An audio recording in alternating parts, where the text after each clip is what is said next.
नमस्कार, bulletin of Bihar में आपका स्वागत है। महाराष्ट्र के सीएम उद्धव ठाकरे का कहना है कि कांग्रेस और एनसीपी कहे कि उन्हें उनका नेतृत्व मंजूर नहीं है तो वो समझ सकते हैं। सुबह कमलनाथ और पवार ने फोन कर उन पर भरोसा जताया, लेकिन जब मेरे ही लोग मुझे सीएम देखना नहीं चाहते तो फिर क्या चारा है। उनका कहना था कि बात कहने के लिए सूरत जाने की क्या जरूरत है। इनमें से एक भी विधायक उनका सीएम के तौर पर विरोध करता है तो वो त्याग पत्र देने को तैयार है, लेकिन जो कहना है मेरे सामने आकर कहे। एक कहावत है कि कुल्हाड़ी की लकड़ी जिस पेड़ से बनती है वो उसी पेड़ को काटती है। उनका कहना था कि इस्तीफा तैयार है पर विधायक सामने आकर कहें। उनका कहना था जब तक शिव सैनिक उनके साथ हैं उन्हें किसी बात की चिंता नहीं। अगर शिव सैनिकों को लगता है कि वो नेतृत्व के लायक नहीं तो वो शिवसेना का नेतृत्व छोड़ने को तैयार हैं। उनके पद छोड़ने के बाद कोई शिव सैनिक सीएम बनता है तो उन्हें खुशी होगी, पर सामने आकर बात की जाए। उद्धव का कहना था कि पिछले कुछ दिनों से वो मिल नहीं रहे थे। यह बात सच है क्योंकि उन्हें चिकित्सा अवकाश लेना पड़ा था, लेकिन ठीक होने के बाद उन्होंने लोगों से मिलना शुरू किया। बीमारी के बाद सबसे पहले कैबिनेट मीटिंग अस्पताल के कमरे के बाहर से की थी। शिवसेना और हिंदुत्व सिक्के का एक ही पहलू है। यह बात बाला साहब ने भी कही थी। हिंदुत्व के लिए किसने क्या किया यह सभी जानते हैं। कुछ लोग बोल रहे हैं कि यह बाला साहब शिवसेना नहीं है, लेकिन उनका सवाल था कि क्या फर्क आया है। बाला साहब की मृत्यु के बाद 2014 का चुनाव हिंदुत्व के मुद्दे पर लड़ा था।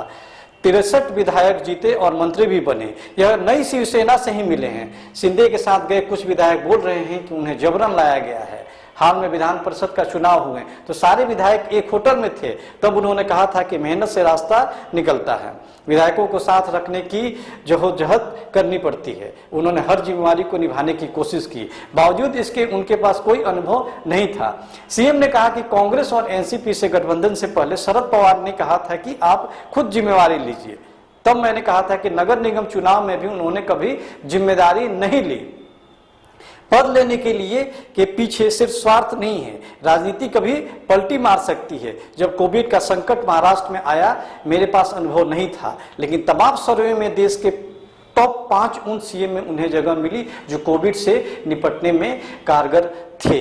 गौरतलब है कि शिवसेना में उठापटक जारी है। शिंदे ने एक अलग गुट बना ली है जो कि गुवाहाटी में बैठे हुए हैं अपने विधायकों के साथ, और अभी शिवसेना के प्रमुख ने फेसबुक के माध्यम से अपनी बातें रखी।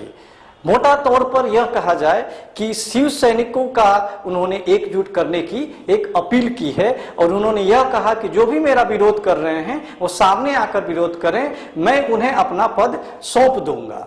एक तरीके से राजनीतिक विश्लेषकों का यह भी कहना है कि यह शिवसेना प्रमुख उद्धव ठाकरे का शिंदे के सामने आत्मसमर्पण भी है, लेकिन शिंदे भी अपनी बातों से पीछे नहीं हट रहे हैं। शिंदे का सीधा कहना है कि उद्धव ठाकरे को बीजेपी से हाथ मिला लेनी चाहिए, तब उन्हें कोई ऐतराज नहीं है शिवसेना में रहने में। अब इंतजार है कि कब उद्धव ठाकरे इस्तीफा देंगे और भाजपा पहल करेगी, या हो सकता है कि उद्धव ठाकरे और शिंदे में बात बन जाए।